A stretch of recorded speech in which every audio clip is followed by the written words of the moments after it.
এইখিনি দেখিবলৈ পাইছে এইখিনি মোৰ 49 দিন হৈছে কুকুৰা এইখিনি মই সম্পূৰ্ণ মেলি দিছো আৰু হেতক মই চাউল আৰু স্টাৰ্টাৰ দানা মিক্স কৰি খাবলৈ দিওঁ দুই টাইম আৰু এক টাইম হেতি নিজে চৰি মেলি খায় ইয়াত মোৰ 103টা মান আছে আৰু কুকুৰা যতে ততে চৰি আছে কেইটামান গোটেইখিনি হয়তো ইয়াত নাথাকিবও পাৰে মই হিচাপ কৰিব যিহেতু এতিয়া পৰা নাই আৰু যতে ততে চৰি আছে কিন্তু মোৰ 103টা মান কুকুৰা আছে এইটো সাইজৰ হেয়া এটা আৰু দেখিব পাইছে কিমান ডাঙৰ হৈছে আপোনালোকে এনে ধৰণে পালন কৰিলে মানে কুকুৰা আপোনালোকৰ পইচাটো প্ৰফিটটো বেছি হয় যিহেতু এনে ধৰণে পালন কৰিলে আপোনালোকৰ দানা খৰচটো কম হয় যদি আপোনালোকে যদি অকল দানাটো খুৱায় তেতিয়া আপোনালোকৰ দানা খৰচত পইচাটো বেছি খৰচ হয় আৰু আপোনালোকৰ প্ৰফিটটো যেতিয়া কুকুৰাটো বিকিব তেতিয়া আপোনালোকৰ প্ৰফিটটো কম হয় যিহেতু দানাত অলপমান পইচা সোমাই যায় যদি আপোনালোকে এনে ধৰণে পালন কৰে এইখিনি এতিয়া কুকুৰা মোৰ ভাগৰ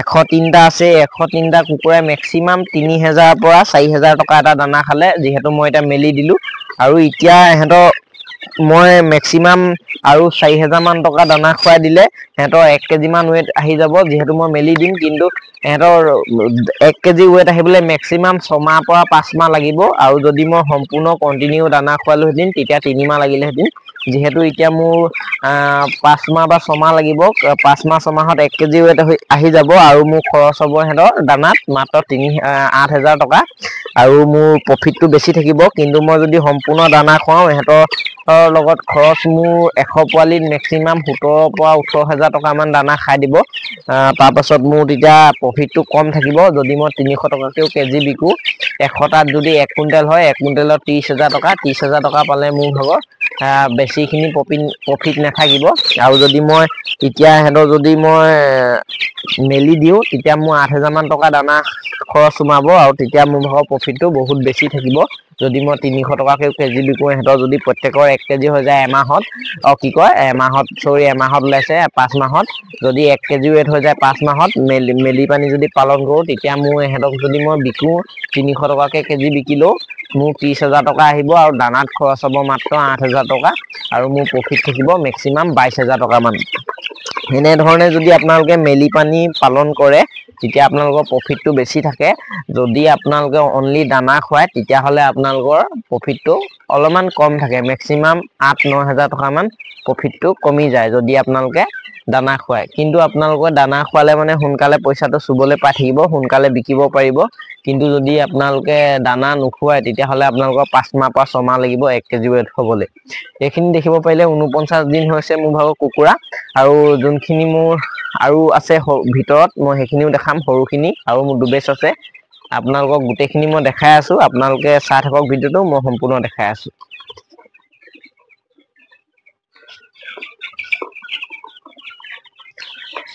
আৰু এইখিনি চাওক এইখিনি আজি বয়স হৈছে হেতৰ 18 দিনত কিমান ডাঙৰ হৈছে আপোনালোকে চাই লওক এহেতৰ বয়স হৈছে 18 দিন এহেতক মই স্টাৰ্টাৰ দানা দিবলৈ ধৰিছো আৰু স্টাৰ্টাৰ দানাৰ লগত চাউল কেইটামান মিলাই দিবলৈ ধৰিছো যিহেতু মই এহেতক চাউল খুৱাব লাগিব আৰু এহেতক মই মেলি দিম বুলি ভাবিছো এমাহ মান দানা খুৱাই মানি ধুনীয়াকে এহেতকো মেলি দিম বুলি ভাবিছো যিহেতু মেলি দিলে মানে মোৰ খৰচটো অলপমান কমিব আৰু যদি দানা খুৱাও তেতিয়া খৰচটো অলপমান বাঢ়ে খালি দানা খুৱালে সোনকালে পইচাটো চুই থাকিবলৈ পাব আৰু সোনকালে ডাঙৰ হ'ব কিন্তু প্ৰফিটটো অকমান কম হয় আৰু যদি আপুনি মেলি দিয়ে দানা খৰচটো কমে আৰু প্ৰফিটটো অলপমান বেছি হয় খালি ডাঙৰ হ'বলৈ অলপমান দিন লাগে মানে 5 পৰা 6 মাহ মান লাগে 1 কেজি ওয়েট আহিবলৈ আৰু এনে ধৰণে মই কুকুৰা পালন কৰি আছো আপোনালোকেও এনে ধৰণে ধুনীয়াকে কুকুৰা পালন কৰিব পাৰে এইবোৰ কুকুৰা মোৰ এতিয়া ইয়াত আছে 75টা আছে ইয়াত মোৰ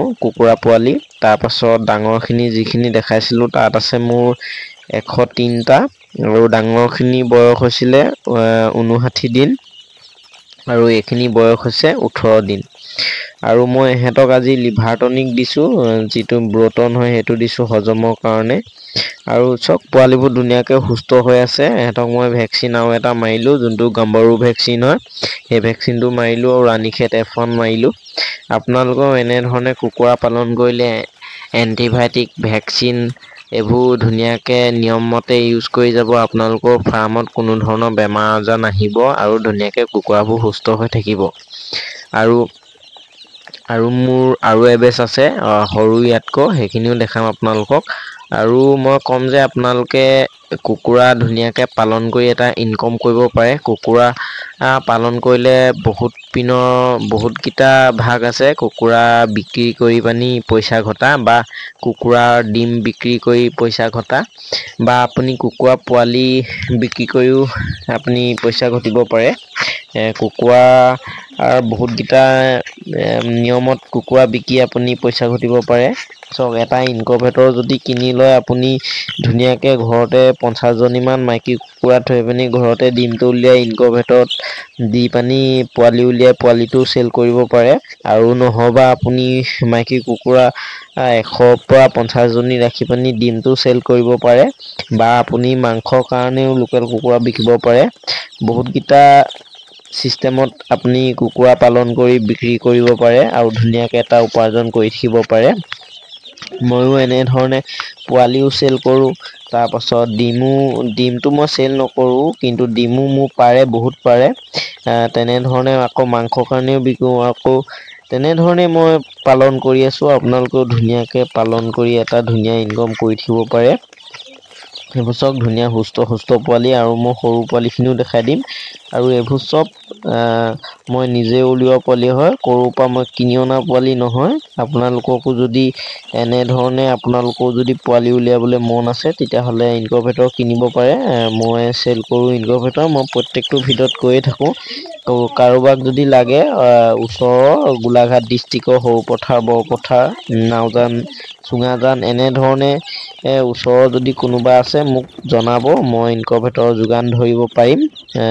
এইবোৰ ধুনীয়া পোৱালি মোৰ মেচিনৰ পৰাই ওলোৱা হয়। ইয়াত মোৰ 60টা পোৱালি আছে, দেখিব পাইছে কি ধুনীয়া সুস্থ হৈ আছে। আৰু এহেঁতৰ আজি বয়স হৈছে 5 দিন। আজি মই এহেঁতক যোনটো অষ্টভেদ হয় সেইটো অকণমান খাবলৈ দিছোঁ, যিহেতু মই 4 নম্বৰ দিনাখনলৈকে সিহঁতক মই যোনটো লিকজেন পাউডাৰ হয় সেইটো ইউজ কৰি আছিলোঁ, এণ্টিবায়'টিক। আৰু মই আজি ইহঁতক অকণমান অষ্টভেদ খাবলৈ দি দিছোঁ, যিহেতু 3 দিনকৈ লেঠাইকৈ ইহঁতক যোনটো দৰৱ হয় লিকজেন, এইটো এণ্টিবায়'টিকটো ইউজ কৰি থকা হৈছিলে। আৰু চব পোৱালিখিনি কি ধুনীয়া সুস্থ হৈ আছে। এইবোৰ চব মই নিজে উলিওৱা পোৱালি হয়, দেখিব পাৰিছে আপোনালোকে। কোনো ধৰণৰ মই পোৱালি কিনি নানো, কুকুৰা পোৱালি মই নিজে উলিয়াওঁ।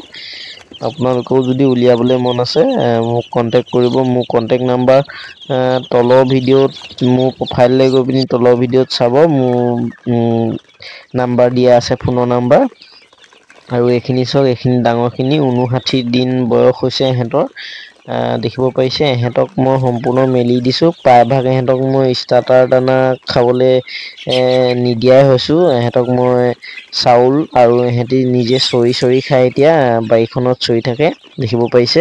এইখিনি বয়স হৈছে 2 মাহে ধৰি লওক আপোনালোকে। এইখিনি বয়স হৈছে 2 মাহ, আৰু 2 মাহত ইমানটো ডাঙৰ হৈছে। যিহেতু মই অকল দানা খুওৱা নাই, অকল দানা খোৱাহেঁতেন কিন্তু আৰু অলপ ৱেট আহিলেহেঁতেন। আধা কেজি পাৰ হ'লহেঁতেন কিজান, যদি সম্পূৰ্ণ দানা খোৱালোহেঁতেন। কিন্তু মই সম্পূৰ্ণ দানা খুওৱা নাই, এনেধৰণে পালন কৰি আছোঁ। আৰু এয়া 100 কুকুৰা যদি মই ভালকৈ ডাঙৰ কৰিব পাৰোঁ, 1 কেজি ৱেট যদি প্ৰত্যেকটো কুকুৰা আনিব পাৰোঁ, মেক্সিমাম 350কৈ কেজি বিকিলে আপোনাৰ মেক্সিমাম 35,000 টকা আহিব। আৰু যদি 300কৈ কেজি বিকে আপোনাৰ 30,000 টকা এটা ধুনীয়াকৈ ইনকম আহিব। এনেধৰণে আপোনালোকে কুকুৰা, হাঁহ পালন কৰি ধুনীয়াকৈ এটা ইনকম কৰি থাকিব পাৰে। আৰু এইবোৰ পোৱালিও মোৰ নিজৰ ইনকুবেটৰ মেচিনৰ পৰাই উলিওৱা। আপোনালোককো যদি কাৰোবাক লাগে ইনকুবেটৰ মেচিন, মোক জনাব। আৰু মই আজি আপোনালোকক এয়াকে দেখাব খুজিলোঁ মোৰ কুকুৰাখিনি। আৰু ইহঁতক মই মাজে মাজে লিভাৰ টনিক দি থাকোঁ, যোনটো ব্ৰ'টন লিভাৰ টনিক হয়, সেইটো দি থাকোঁ মাজে মাজে, যাতে সিহঁতি পোক পৰুৱা খাইছে যদিও হজমটো হয়। আৰু মই চিধা সিহঁতক দানাটো এৰুৱাই দিয়া নাই, সিহঁতক মই কিন্তু দানা দি আছোঁ মাজে মাজে। আপোনালোকেও ডাইৰেক্ট দানাটো এৰুৱাই পানি মেলি নিদিব, দানাটো দি থাকিব, কমাই গৈ থাকিব। তাৰপিছত একেবাৰে এৰুৱাই দিব পাৰিব। নহ'লে বা সিহঁতি কিন্তু প্ৰথম কেইদিন যেতিয়া লগালগ যদি এৰুৱাই দিয়ে, সিহঁতি পোক পৰুৱা একেদিনাখনে খাবলৈ যিহেতু নিশিকিব, কেইদিনমান সিহঁতৰ লাগিব। সেইকাৰণে আপোনালোকে দানা দানাটো অলপ অলপ ইউজ কৰি থাকিব হেঁতি চৰিব যেতিয়া শিকি যাব সম্পূৰ্ণ খাবলৈ কৰিবলৈ পোক পৰুৱা তেতিয়া আপোনালোকে ধুনীয়াকৈ দানাটো সম্পূৰ্ণ এৰুৱাই দিব নহ'লে বা কিন্তু পোৱালিখিনি নেখাই শুকাই খিনাই মৰি যাবলৈও আছে আপোনালোকে যি ডাইৰেক্ট দানাটো এৰুৱাই দিয়ে দানা খুৱাই ডাইৰেক্ট যদি দানাটো এৰুৱাই দিয়ে কিনা দানাটো তেতিয়া আপোনালোকৰ পোৱালিখিনি কিন্তু মৰি যাবলৈও আছে আজি মই ইয়াকে জনালোঁ আপোনালোকক